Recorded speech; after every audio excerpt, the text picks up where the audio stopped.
శ్రీకాంత్ మేడారంకి ఈ రోజు సమ్మక్క గద్దెల మీదకి రానున్నట్లు వస్తున్నారు కాసేపట్లో. దానికి సంబంధించి డీటెయిల్స్ ఏంటి? Deepika, good evening. So Medaram Maha Kumbh Mela, Telangana మహాకుంభమేళకి సమయం ఆసన్నమైంది. ఇప్పటికే సారలమ్మ గద్దెను చేరుకుంది. కోటాను కోట్ల మంది భక్తులు వస్తున్నారు. ఇప్పటికే ఫుల్ ట్రాఫిక్ జామ్ అయింది. అటు ఒడిశా, ఉత్తరప్రదేశ్, ఇటు మహారాష్ట్ర, ఈ ప్రాంతాలన్నీ కూడా, తెలంగాణ, అటు ఆంధ్రప్రదేశ్, ఓవరాల్గా అందరూ కూడా ఇప్పటికే ఈ జాతరకు చేరుకుంటున్నారు. సో ఇప్పటికే వేలాదిగా తరలి వస్తున్నారు. ఇప్పటికే లక్షలాదిగా తరలి వస్తున్నారు. ఈసారికి మాత్రం దరిదాపు 2 కోట్ల మంది వస్తారన్నటువంటి అంచనా కూడా కనిపిస్తోంది. ఇప్పటికే లక్షలాది మంది భక్తులను మనం చూడొచ్చు. సమ్మక్క గద్దెల దగ్గర ప్రస్తుతానికి మనం ఉన్నాం. సమ్మక్క సారలమ్మ గద్దెల దగ్గర మనం ఉన్నాం. సో గతానికి ఇప్పటికీ చాలా భిన్నం కనిపిస్తోంది. ఎందుకంటే గతంలో కొంచెం ఇరుగ్గా ఉండేది. ఈసారి మాత్రం ఈ వైశాల్యం పెరిగిందని చెప్పాలి. సో ఇప్పటికే సారలమ్మ ఆగమనం అయిపోయింది. సో మరి కాసేపట్లోనే ఈరోజు రాత్రి 9 గంటలకు సమ్మక్క ఆగమనం కాబోతోంది. సమ్మక్క రాబోతోంది. చిలకల గట్టు నుండి సమ్మక్క ఒక భారీ కరతాళ ధ్వనుల మధ్య తుపాకీ తూటాలను గాలిలో పేలుస్తూ గౌరవ వందనంతో సమ్మక్క ఈరోజు రాత్రికి రాబోతోంది. సో ఈరోజు రాత్రి నుంచి సమ్మక్క సారలమ్మ ఇద్దరు కూడా భక్తులకు దర్శనం ఇవ్వబోతున్నారు. సో ఇప్పటికే సారలమ్మ గద్దె వైపు చూడొచ్చు మనం. భక్తులు మొక్కులు అప్పచెప్పుకుంటున్నారు. లక్షలాదిగా ఉన్నారు. గతంలో కొంచెం ఇరుగ్గా ఉండేది, బట్ ఈసారి మాత్రం చాలా వైశాల్యంగా ఉంది. సమ్మక్క సారలమ్మ గద్దెలను మాత్రం ఎక్కడా డిస్టర్బ్ చేయకుండా ఆ గద్దెల విస్తీర్ణాన్ని పెంచారు. సో సమ్మక్క విస్తీర్ణం కానీ, అటు సారలమ్మ విస్తీర్ణం కానీ, సో ఇక్కడ ఉన్నటువంటి గిరిజన జాతులకు సంబంధించినటువంటి గుర్తులన్నీ ఏవైతే ఉంటాయో ఆ గుర్తులన్నింటినీ కూడా ఇక్కడ శిలాశాసనాల పైన చెక్కుతూ వాటన్నింటి గుర్తులు కూడా, అంటే గతంలో గిరిజన సాంప్రదాయాలు ఎట్లా ఉండేటి ఏమిటి అన్నటువంటి అవన్నీ కూడా సేకరించి ప్రభుత్వం చాలా గ్రౌండ్ వర్క్ చేసి ఇక్కడ గిరిజనులతో మాట్లాడి 1కి 10 సార్లు వీళ్ళతో మాట్లాడి ఆయా గిరిజనులకు సంబంధించినటువంటి ఆ గుర్తులు ఏవైతే ఉంటాయో, చిహ్నాలు ఏవైతే ఉంటాయో వాటన్నింటినీ కూడా ఈ స్తంభాలపైన చెక్కడం జరిగింది. ఇవన్నీ కూడా రాతి స్తంభాలు. సో రాతి స్తంభాలపైన చెక్కి అమ్మవార్లకు ఉండేటువంటి, గతంలో ఉండేటువంటి చారిత్రక నేపథ్యం ఉన్నటువంటి గుర్తులన్నీ కూడా చెక్కడం జరిగింది. సో ఈరోజు రాత్రికి సారలమ్మ రాబోతోంది. సో ఇప్పటికే పనులు పూర్తవుతాయా లేదా అన్నటువంటి ఒక భయం కూడా ఉండేది. ఎందుకంటే సమయం చాలా తక్కువగా ఉంది. పోయిన నెల వచ్చినప్పుడు కూడా అసలు కనీసం రాళ్ళు చెక్కుతున్నటువంటి పరిస్థితి. సో ఇట్లాంటి నేపథ్యంలో అసలు పనులు అవుతాయా లేదా, భక్తులు అసలే మేడారం జాతర అంటేనే కోటాను కోట్ల మంది భక్తులు వస్తూ ఉంటారు. గతంలో కూడా పోయిన సంవత్సరం దరిదాపు 1.5 పైగా భక్తులు వచ్చారు. ఈసారి పెరిగినటువంటి ఈ ఫెసిలిటీల దృష్ట్యా ఇంకా ఎక్కువగా వచ్చేటువంటి అవకాశాలు కూడా ఉండేటువంటి నేపథ్యం ఉంది. ఇట్లాంటి నేపథ్యంలో ఈ పనులు తొందరగా అవుతాయా లేదా అన్నటువంటి ఒక భయం కూడా వాస్తవానికి ఉండే. బట్ ప్రభుత్వం మాత్రం ఈ విషయంలో చాలా జాగ్రత్త పడి 24 గంటలు పనిచేసి, సో ఆ రోజు నుంచి ఈ రోజు వరకు పనులు చేసి భక్తులకు సౌకర్యార్థం మాత్రం అమ్మవార్ల గద్దెలను తయారు చేశారని చెప్పాలి. సో సారలమ్మ వచ్చేసింది. ఈరోజు సమ్మక్క కూడా రాబోతోంది. నిజానికి నిన్నే సారలమ్మ రావాల్సి ఉన్నా కానీ కొన్ని కారణాల రీత్యా సారలమ్మ లేటుగా రావడం జరిగింది. సారలమ్మ ఈరోజు చేరుకున్నారు గద్దెపైకి ఈరోజు మధ్యాహ్నం. అండ్ సమ్మక్క కూడా ఈరోజు మరి కాసేపట్లోనే సమ్మక్క కూడా రాబోతున్నారు. చిలకల గట్టు నుంచి లక్షలాది మంది భక్తుల స్వాగతం మధ్యలో సమ్మక్క ఈరోజు రాబోతున్నారు. సో మంత్రి సీతక్క ఆధ్వర్యంలో చాలా అంగరంగ వైభవంగా జరుగుతున్నాయని చెప్పాలి. ఇప్పటికే ఈ పనులకు సంబంధించి పొంగులేటి శ్రీనివాసరెడ్డి వీటిని ఒక ప్రతిష్టాత్మకంగా తీసుకున్నారని చెప్పాలి. ప్రభుత్వం కూడా చాలా ప్రతిష్టాత్మకంగానే తీసుకుంది. గతంలో కూడా గత 2 సంవత్సరాల కింద రేవంత్ రెడ్డి వచ్చినప్పుడు దీనికి సంబంధించి ఖచ్చితంగా మేము చర్యలు తీసుకుంటాం, వీటికి సంబంధించి అభివృద్ధి కార్యకలాపాలు చేస్తామన్నారు. మళ్ళీ వచ్చేటువంటి మేడారం జాతర వరకు అవన్నీ అందించారని చెప్పాలి. అయితే ఇంకా చేయాల్సినటువంటి పనులు ఉన్నా కానీ ప్రస్తుతానికి భక్తులకు కావాల్సినటువంటి సౌకర్యార్థాలు మాత్రం అన్నీ తీర్చారని చెప్పాలి. సో రోడ్ల వైపు చూసుకుంటే కానీ రోడ్లు ఇప్పటికీ అటు జంపన్న వాగు పోయేటువంటి రోడ్లు విస్తీర్ణం కూడా బాగానే చేశారు. గతం కంటే ఇరుగ్గా ఉండేది. ఈసారి మాత్రం ఆ విస్తీర్ణాన్ని పెంచారని చెప్పాలి. సో జంపన్న వాగు వైపు కూడా లక్షలాది మంది భక్తులు వస్తున్నారు. సో నలుమూలల నుంచి వచ్చేటువంటి భక్తులందరికీ కూడా ఎక్కడ ఎలాంటి ఇబ్బందులు రాకుండా ప్రభుత్వం మాత్రం చర్యలు తీసుకుంటుందని చెప్పడం ఎట్లాంటి సందేహం లేదు. అటు ఆంధ్రప్రదేశ్ కానీ, ఛత్తీస్గఢ్ కానీ, మహారాష్ట్ర, ఒడిశా, ఇంకా ఇతర రాష్ట్రాల నుంచి కూడా భక్తులు లక్షలాదిగా తరలి వస్తున్నారు. దాదాపు ఆల్మోస్ట్ 25-30 కిలోమీటర్ల నుంచే ఈ గుడారాలు ఏర్పాటు చేసుకున్నారు. సో వచ్చే భక్తులంతా కూడా ఆటోల్లో కానీ, లేదంటే ట్రాక్టర్లలో కానీ, ట్రక్కుల్లో కానీ వంటలు వండుకుంటూ మధ్య మధ్యలో ఆవుకుంటూ వస్తున్నారు.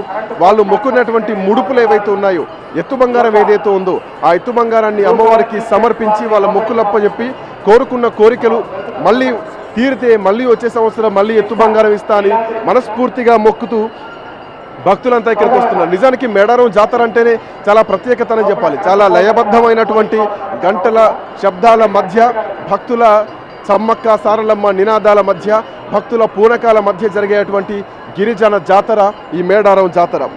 సారలమ్మను కన్నెపల్లి కొండ నుంచి తీసుకొస్తున్నప్పుడు ఒక ఉద్వేగభరితమైనటువంటి వాతావరణం ఉంటుంది. చిలకలగట్టు నుంచి సారలమ్మ ఆగమనం చేసేప్పుడు ఇక్కడ గద్దెకు చేరుకునేప్పుడు నిజానికి మేడారం మొత్తం కూడా జనజీవనంగా ఒక జనసంద్రంగా మారుతుందని చెప్పాలి. ఒక్కసారిగా ఒక ఊపు ఊగుతుందనే చెప్పాలి మేడారం జాతర. సో ఇట్లాంటి మేడారం జాతర 4 రోజులుగా నడుస్తుంది. ఈ 4 రోజుల్లో దరిదాపు 2 కోట్లకు పైగా భక్తులు వచ్చేటువంటి అవకాశం ఉన్నటువంటి నేపథ్యంలో ప్రభుత్వం కూడా ఏర్పాట్లు భారీగానే చేశారు. మనం చూడొచ్చు, అంటే ఓరుగల్లు కాకతీయుల కళాతోరణాలు ఎలా ఉంటాయో అలాంటి సింబాలిక్తోటి నలువైపులా కూడా గద్దెలకు నలువైపులా కూడా ఈ స్తంభాలను ఈ తోరణాలను చెక్కడం జరిగింది. సో ఆ తోరణాలు ఎటువైపు నుంచి అయినా సారలమ్మ సమ్మక్క గద్దెలకు చేరుకునే విధంగా ఫెసిలిటీ ఉండే విధంగా నలువైపుల నుంచి కూడా తోరణాలు కట్టడం జరిగింది. సో ఎక్కడ కూడా సిమెంట్ లాంటివి వాడకుండా పూర్తిగా కూడా రాతి శిలలతోనే సమ్మక్క సారలమ్మ గద్దెల ఏర్పాటు జరిగింది.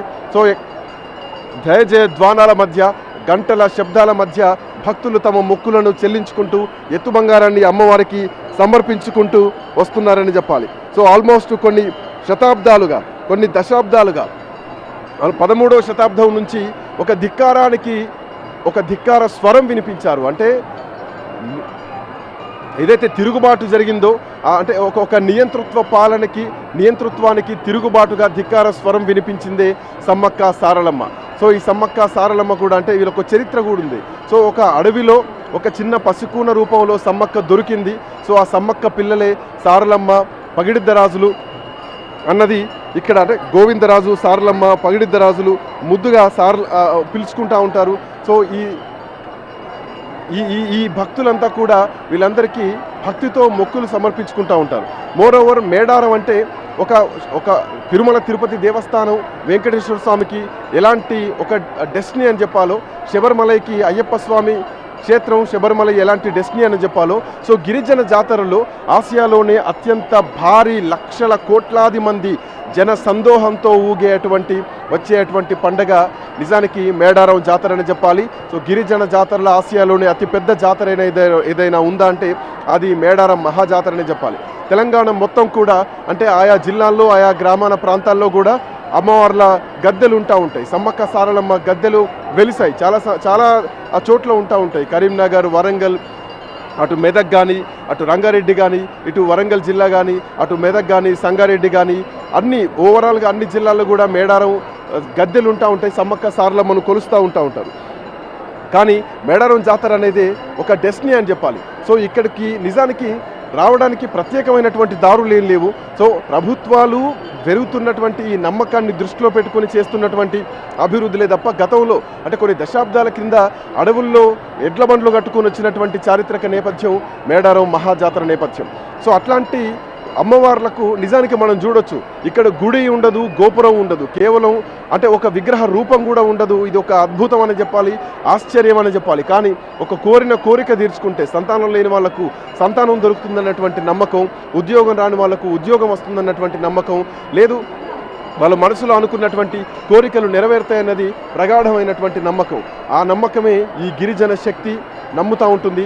తెలంగాణ ప్రజలంతా నమ్ముతూ ఉంటారు. తెలంగాణ కొంగు బంగారంగా మేడారం మహాజాతర వర్ధిల్లుతోందని చెప్పడంలో ఎట్లాంటి సందేహం లేదని చెప్పాలి. సో ఇప్పటికే లక్షలాది మంది చేరుకున్నారు. సో ఈరోజు సాయంత్రం సమ్మక్క ఆగమనం తర్వాత, సమ్మక్క రాత్రి గద్దపైకి చేరుకున్న తర్వాత ఇక భక్తులకు ఒకేసారి సమ్మక్క సారలమ్మ ఇద్దరు కూడా దర్శనం ఇస్తూ ఉంటారు. సో రేపంతా కూడా సమ్మక్క సారలమ్మలు గద్దపైన ఉంటారు. ఎల్లుండి సాయంత్రం మళ్ళీ అడవిలోకి తిరిగి వనప్రవేశం వెళ్తూ ఉంటారు. సో ఈలోపు భక్తులంతా కూడా వస్తూ ఉంటారు. ఎందుకంటే సమ్మక్క సారలమ్మ రాకంటే ముందే ఈ గద్దెలున్నాయి. అమ్మవారు లేకపోయినా కానీ అమ్మవారికి సంబంధించినటువంటి గద్దెలే మాకు ఆశీస్సులు అని చెప్పేసి ఇక్కడికి వచ్చి మొక్కులు సమర్పించుకుంటూ ఉంటారు. అట్లాంటిది ఇక అమ్మవార్లే ఇక్కడ కొలువైన తర్వాత ఖచ్చితంగా ఆ భక్తి ఇంకా రెట్టింపు అవుతుందని చెప్పడంలో ఎట్లాంటి సందేహం లేదు. వాళ్ళు ఇచ్చినటువంటి ఎత్తు బంగారం ఏదైతే ఉందో, ఎత్తు బంగారాన్ని నెత్తిలో పెట్టుకొని మనం చూడొచ్చు, చాలామంది నెత్తిన ఎత్తు బంగారాన్ని పెట్టుకొని అమ్మవార్లకు విసిరి వేస్తూ ఉంటారు. అంటే ఆ లోపల ఆ గర్భగుడి లాంటి వేదిక ఏదైతే ఉందో, ఆ గద్దె ఏదైతే ఉందో ఆ గద్దె పైన వాళ్ళు వేస్తూ ఉంటారు. సో ఆ వేసేటువంటి క్రమంలో కూడా చాలా దెబ్బలు తగులుతూ ఉంటాయి. గతంలో కూడా చాలా సందర్భాల్లో అక్కడటువంటి సెక్యూరిటీ వాళ్ళకు చాలా ఇబ్బందులు కలిగేటి, దెబ్బలు తగిలేటి. సో వాళ్ళంతా హెల్మెట్లు పెట్టుకొని ఉండేది.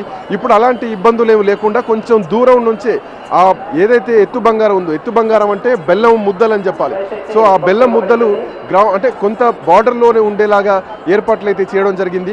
గద్దె దగ్గర చాలా నీట్గా, చాలా శ్రద్ధగా అక్కడ టీం కూడా పనిచేస్తుంది. విధుల్లో కూడా చాలామంది పనిచేస్తున్నారు. ఇప్పటికే పోలీస్ శాఖ కూడా వేలాది మంది పోలీసులు కూడా ఇక్కడికి మోహరించడం జరిగింది. సెక్యూరిటీ కూడా ఎక్కడికక్కడ అలర్ట్గా ఉంది. సో సెక్యూరిటీ టెంట్స్ కూడా మనం చూడొచ్చు. ఎక్కడ కూడా ఎలాంటి భక్తులకు ఇబ్బందులు జరగకుండా, రోడ్లపై కూడా ఎలాంటి ఇబ్బందులు రాకుండా, ఎక్కడ యాక్సిడెంట్స్ కూడా కాకుండా అడుగడుగునా కూడా పోలీసు పహారాలు ఉన్నాయని చెప్పాలి. ఆల్మోస్ట్ వరంగల్ ములుగు రోడ్డు ఏదైతే ఎంట్రీ ఉందో అక్కడి నుంచి మొదలు ఆత్మకూరు, ములుగు ఈ ప్రాంతం వచ్చేసరికి మోరోవర్ ఇదంతా కూడా కొంత గతంలో నక్సల్ ప్రభావిత ప్రాంతం కూడా ఉంటుంది కాబట్టి ఎక్కడ ఎలాంటి ఇబ్బందులు రాకుండా, మోరోవర్ ఫారెస్ట్లో జంతువులు కూడా ఉంటాయి కాబట్టి సో వాటికి ఇబ్బందులు కలగకుండా ఫారెస్ట్ డిపార్ట్మెంట్ కూడా ఎక్కడికక్కడ చెక్ పోస్టులు కూడా ఏర్పాటు చేస్తూ, అంటే ఎక్కడ వెహికల్స్ ఆగకుండా, ఎందుకంటే సింగిల్ రోడ్ ఉంటుంది, రాకపోక ఒకే రూట్ జరుగుతూ ఉంటుంది. సో ఎక్కడ ఇబ్బందులు కాకుండా పోలీస్ డిపార్ట్మెంట్ కూడా అడుగడుగున పోలీసులు ఉన్నారని చెప్పాలి. సో మేడారం వచ్చేంత వరకు కూడా పోలీసు పహారా మధ్యలోనే సెక్యూరిటీ మాత్రం చాలా సీరియస్గానే కొనసాగుతుందని చెప్పాలి.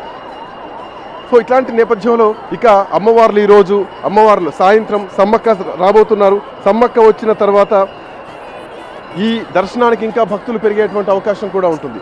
చుట్టూ ఆల్మోస్ట్ 30 కిలోమీటర్ల వరకు కూడా టెంట్లు, డేరాలు, గుడారాలు వేసుకొని సో వాళ్ళ వెహికల్స్ని కూడా అక్కడే పార్కింగ్ చేసుకుంటున్నారు. ఎక్కడి నుంచి అంటే ఎటువైపు నుంచి వచ్చినా అటువైపు నుంచి పార్కింగ్ ఫెసిలిటీలు ఉండేలాగా ఆల్మోస్ట్ 25 నుంచి 30 ఎకరాల్లో పార్కింగ్ ఫెసిలిటీలు ఉండేలాగా కూడా ప్రభుత్వం ఏర్పాట్లు చేసింది. సో ఇంకా అంటే ఇక్కడ నలుమూలల నుంచి, నలువైపుల నుంచి కూడా ఎలాంటి ఇబ్బందులు రాకుండా ఎక్కడికక్కడ 5 కిలోమీటర్ల బయటే, మేడారం కంటే 5 కిలోమీటర్ల బయటే పార్కింగ్ ఫెసిలిటీలు ఏర్పాటు చేసి అక్కడి నుంచి మాత్రం బస్సుల సౌకర్యం కూడా కల్పిస్తోంది. సో ఇప్పటికే రాష్ట్ర వ్యాప్తంగా కూడా ఉచిత బస్సుల సర్వీసులు ఉన్నటువంటి నేపథ్యంలో ఆర్టీసీ కూడా బస్ సర్వీసులను పెంచింది. సో పెంచినటువంటి నేపథ్యంలో కూడా మహిళలు ఎక్కువగా వస్తూ ఉంటారు. ఎందుకంటే పోయిన సంవత్సరం కూడా మహిళల సంఖ్య గణనీయంగా పెరిగింది ఉచిత బస్సు ఉన్నటువంటి నేపథ్యంలో. సో ఈసారి కూడా బస్సుల సంఖ్య కూడా పెరిగిందని చెప్పాలి. సో ఇప్పుడున్నటువంటి పరిస్థితుల్లో ఆల్మోస్ట్ 1.5 నుంచి 2 కోట్ల మంది భక్తులు వస్తారన్నటువంటి ఒక అంచనా కూడా ఉంది. సో ఒక మెగా ఈవెంట్ అనే చెప్పాలి. తెలంగాణ రాష్ట్రంలో, ఆసియా ఖండంలోనే, భారతదేశంలోనే మహాకుంభమేళా లాంటి, అంటే ఒక ప్రయాగ్రాజ్ లాంటి కుంభమేళా ఎంత ప్రత్యేకతో దేశానికి, తెలంగాణకు కూడా ఈ మేడారం మహాజాతర వాస్తవానికి అంతే ప్రత్యేకత అని చెప్పడంలో ఎట్లాంటి సందేహం లేదు.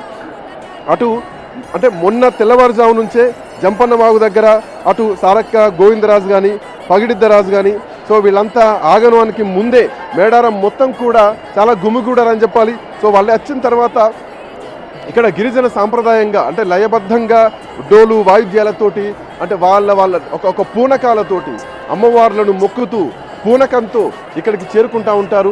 సో పూనకం వచ్చేటువంటి ప్రతి ఒక్క మహిళలో కూడా ఒక అమ్మవారి స్వరూపాన్ని కొలుస్తూ ఉంటారు, నిండు భక్తితో మొక్కుతూ ఉంటారు. సో అట్లాంటి పూనకాలతో అమ్మవార్ల జాతర నడుస్తూ ఉంటుంది. ఎటు చూసినా పూనకాలే ఉంటాయి, ఎటు చూసినా జన జాతరే ఉంటుంది, ఎటు చూసినా సాంస్కృతిక సిద్ధాంతాలే కనిపిస్తూ ఉంటాయి, ఎటు చూసినా సమ్మక్క సారలమ్మ అన్నటువంటి నినాదాలే కనిపిస్తూ ఉంటాయి. సో భక్తులంతా కూడా, అంటే ఇక్కడ పేద ధనిక అన్నటువంటి తేడా లేదు, అంతేకాదు ఇక్కడ కులం మతం అన్నటువంటి తేడా లేదు. సో అన్ని వర్గాల వారు అందరూ వస్తూ ఉంటారు. పేరుకు గిరిజన పండుగ అయినా కానీ నమ్మేవారు మాత్రం ప్రతి ఒక్కరు ఉంటారు. ప్రతి ఒక్కరి గుండెల్లో కూడా, అంటే కోరిక తీరితే ప్రతి ఒక్కరి గుండెల్లో కూడా సమ్మక్క సారలమ్మ కొలువై ఉంటుందని చెప్పడంలో ఎట్లాంటి సందేహం లేదని చెప్పాలి. మోరోవర్ సమ్మక్క సారలమ్మ విషయానికి వస్తే వీళ్ళేమి బంగారాలు అడగరు, ఇక్కడేమి హుండీలు ఉండవు, కేవలం ఎత్తు బంగారం మాత్రమే, అంటే కేవలం ఒక బెల్లం ముద్ద మాత్రమే అమ్మవార్లు అడిగేటి. అదే వాళ్ళకు ప్రసాదం, అదే అమ్మవారికి బంగారం అనే చెప్పాలి. సో అంతకు మించి అమ్మవారు కోరుకునేది ఏమీ లేదు, అంతకు మించి ఈ పెద్దగా భక్తులను ఇబ్బంది పెట్టేది ఏమీ లేదు. ఒక్క బెల్లం ముద్ద ఆమెకు సమర్పిస్తే చాలు, కోరిన కోరికలు తీరుతూ ఉంటాయి. అదే ఆమెకు ఇచ్చేటువంటి ముడుపు, అదే ఆమెను కోరుకుంటే ఆమెకు తీర్చేటువంటి మొక్కని చెప్పడంలో ఎట్లాంటి సందేహం లేదు. సో ఇప్పటికే మొన్న గద్దెల ప్రారంభం రాష్ట్ర ముఖ్యమంత్రి ప్రారంభించిన తర్వాత ఈ ఉత్సాహం ఇంకా పెరిగిపోయింది. ఎందుకంటే ఇక్కడ కొత్తదనం సంతరించుకుంది. 100 ఏండ్ల చరిత్ర గల మేడారం వేరు. సో ఇక్కడ నుంచి జరగబోయేటువంటి మేడారం వేరు. సో మేడారం చరిత్రలో ఈసారి జరగబోయేటువంటి ఈ జాతర నిజానికి ఒక ప్రత్యేకమనే చెప్పాలి. ఎందుకంటే మేడారంలో ఉన్నటువంటి చారిత్రక నేపథ్యానికి కొత్త రూపం దిద్దుతూ కొత్త శిలల్ని ఇక్కడ రూపొందిస్తూ ఒక శిలా శాసనాన్ని రాసిందని చెప్పాలి తెలంగాణ రాష్ట్ర ప్రభుత్వం. సో మేడారం మహాజాతర రాతి శిలలతో గత చరిత్రను ఇంకా వైభవంగా చూపిస్తూ ఈ చరిత్ర ఇంకా ముందుకు సాగుతుంది. ఎక్కడ భక్తుల నమ్మకాలని కానీ ఇబ్బందులకు గురి చేయకుండా, భక్తుల నమ్మకాలను సెంటిమెంట్కు ఎక్కడ ఇబ్బంది కలగకుండా ఈ మేడారం ఆ గద్దెలు ఏవైతున్నాయో వాటిని ఇంకా అత్యంత సుందరంగా చెక్కారని చెప్పాలి. సో గత వైభవాన్ని కంటిన్యూ చేస్తూ మేడారం మహాజాతర ఒక చరిత్రను లిఖించింది ఈ సంవత్సరం అని చెప్పడంలో ఎట్లాంటి సందేహం లేదు. ఈ చరిత్ర భవిష్యత్ ఇంకొక 100 సంవత్సరాల వరకు కొనసాగేలా, ఇంకొక 100 సంవత్సరాల వరకు ఈ చరిత్ర కళ్ళ ముందు ఉండేలాగా ప్రభుత్వం తీర్చిదిద్దిందని చెప్పడంలో ఎట్లాంటి సందేహం లేదు. సో ఏదేమైనా కానీ మేడారం మహాజాతర అంగరంగ వైభవంగా జరుగుతోంది. ఇప్పటికే కోట్లాది మంది భక్తులు మేడారం మహాజాతరకు చేరుకుంటున్నారు. సో రాష్ట్రం నలుమూలల నుంచి ఒక్క తెలంగాణ మాత్రమే కాదు, ఆంధ్రప్రదేశ్, ఒడిశా, ఛత్తీస్గఢ్, మహారాష్ట్ర, దక్షిణ భారతం మొత్తం కూడా కదులుతోంది, భారతదేశం మొత్తం కూడా కదులుతోంది. తెలంగాణలో జరుగుతున్నటువంటి ఈ 4 రోజుల మహా కుంభమేళాకు వచ్చి జంపన్నవాగులో తలస్నానం ఆచరించి, జంపన్నవాగులో మునిగి, ఆ తర్వాత సమ్మక్క సారలమ్మలను దర్శించుకొని నెత్తిన వాళ్ళు మొక్కినటువంటి ఆ మొక్కుతో ఆ బంగారంతో అమ్మవారి దర్శనానికి మాత్రం తెలంగాణ ప్రజానీకం, భారతదేశ ప్రజానీకం వస్తోందని చెప్పాలి. కెమెరామెన్ ప్రేమ్తో శ్రీకాంత్, మేడారం మహాజాతర నుంచి రాజ్ న్యూస్.